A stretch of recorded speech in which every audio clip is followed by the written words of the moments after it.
Hello everyone, welcome back. I'm Vaishali Gupta, author and educationist and founder One Teacher, One Scientist. In our ongoing series on constructivism, today I want to talk about the key features of a constructivist classroom. How do you look for constructivism in a classroom? What are the various ways in which you can raise the constructivism level in your classroom? What do you do to have a powerful constructivist classrooms?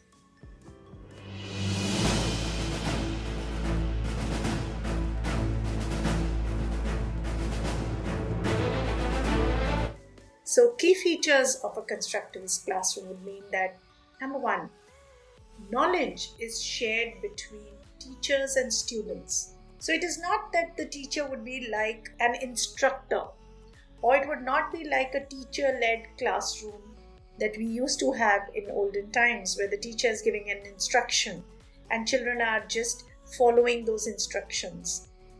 But it is basically that the knowledge is shared by the teacher as well as by the students. The children will also be talking about their previous knowledge, or they will be using it to construct new knowledge.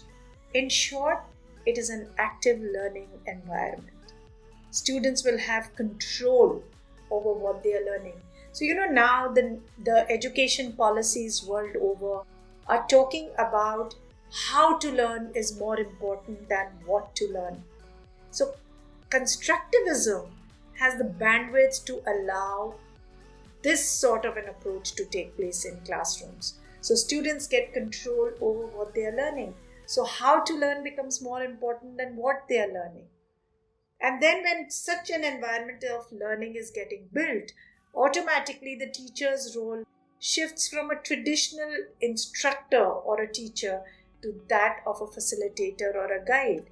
So the teacher facilitates learning rather than taking control of the learning process. And what happens?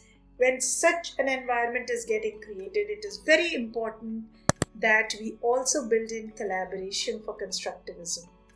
So children learn in collaborative groups which are small and consist of children with different skill sets.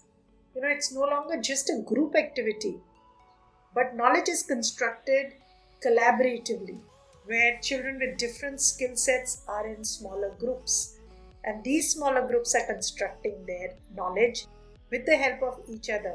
So you can see even peer-to-peer learning is so high because children are actually interacting a lot with their peer group in that small collaborative group.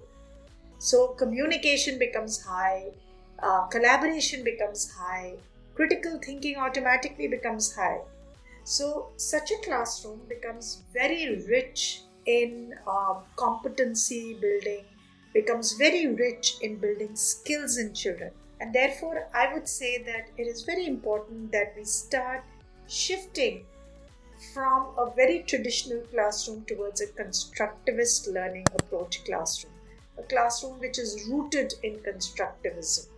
And that would really help us, align our teaching to the new education policies that are coming out. So try it out in your classroom and do let us know how the experience was in the comment box below. Stay tuned for more videos on constructivism, on how to move forward and make children into 21st century learners.